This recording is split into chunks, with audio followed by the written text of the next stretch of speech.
반갑습니다. 오늘은 70일 특별 새벽 기도의 일곱째 날입니다. 오늘의 말씀은 이사야 6장 1절에서 13절의 말씀입니다. 5절에서 8절까지 봉독하도록 하겠습니다. 그때 내가 말하되 화로다 나여 망하게 되었도다.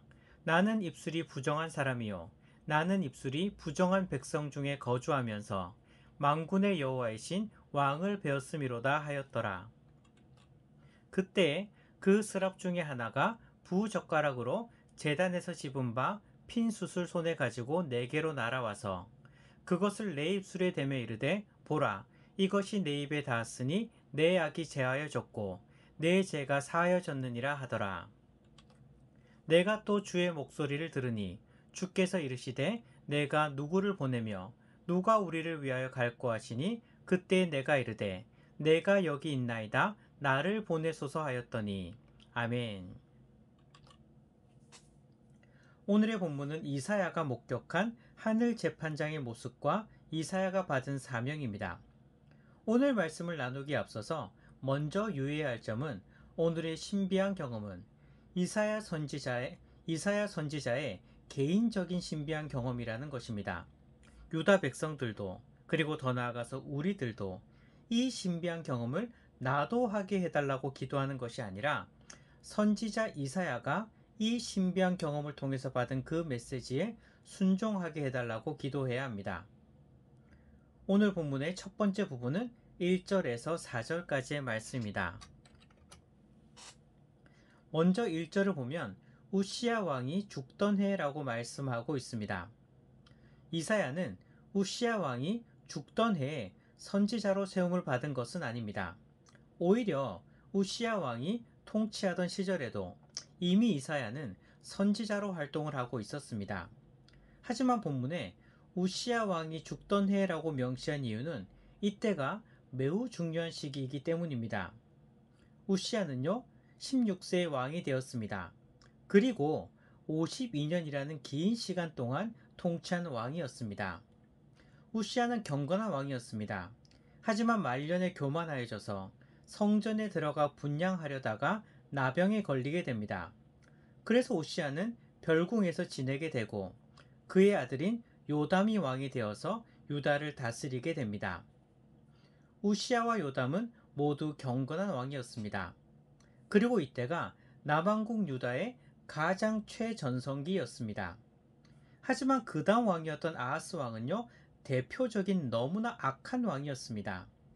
아하스 시대의 남왕국 유다는 급격히 약해지고 유다는 스스로 아수르의 속국이 됩니다. 이러한 배경을 생각한다면 우시야 왕의 죽음은 너무나 중요합니다. 남왕국 유다가 약소국으로 추락하기 시작하는 그런 시점이기 때문입니다. 이사야가 이러한 나라 분위기를 모를 리가 없습니다. 그렇기 때문에 우시야의 죽음은 이사야로 하여금 번민과 염려, 슬픔에 빠지게 했을 것입니다. 이러한 때의 선지자 이사야는 하늘 성전의 광경을 목격한 것입니다. 1절에 여호와 하나님께서 높이 들린 보좌에 앉아 계시고 그리고 2절을 보면요 스랍들이 하나님을 모시고 있습니다. 그들은 하나님을 찬송합니다. 그리고 4절을 보면요 이 소리가 얼마나 큰지 문지방의 터가 요동하고 성전에 연기가 가득했습니다. 너무나 엄청난 광경이 아닙니까?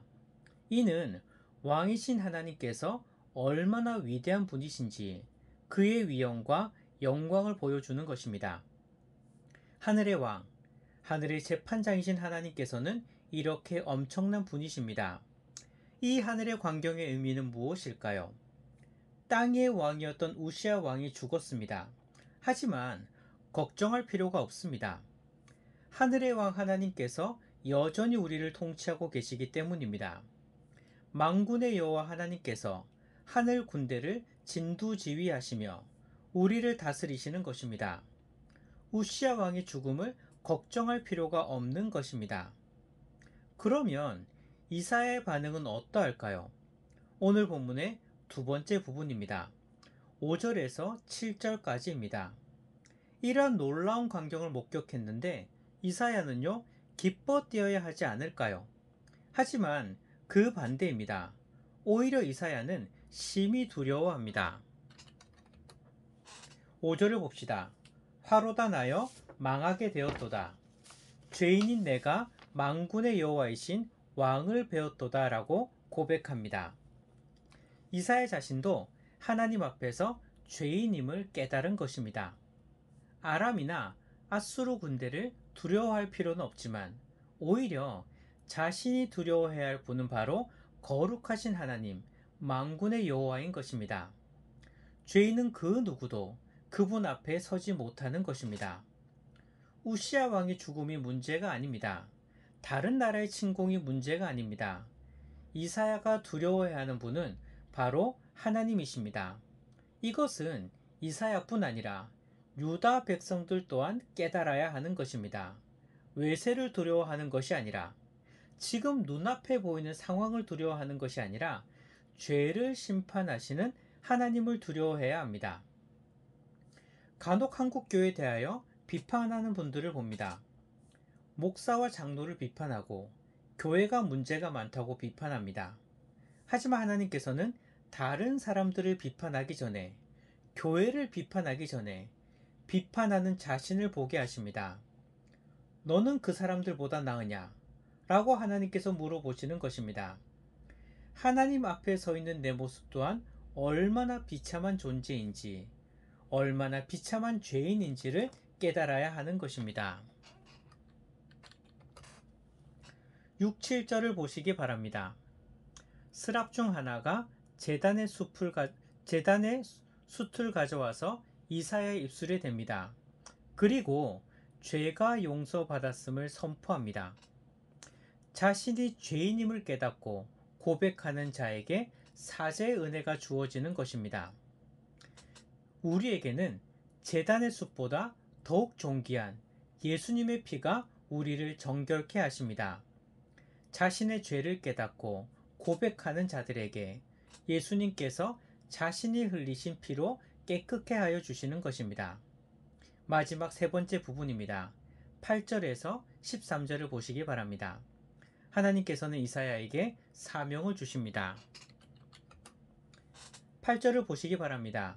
하나님께서는 이사야에게 사명을 주시고 이사야는 하나님의 부르심에 즉각적으로 응답합니다.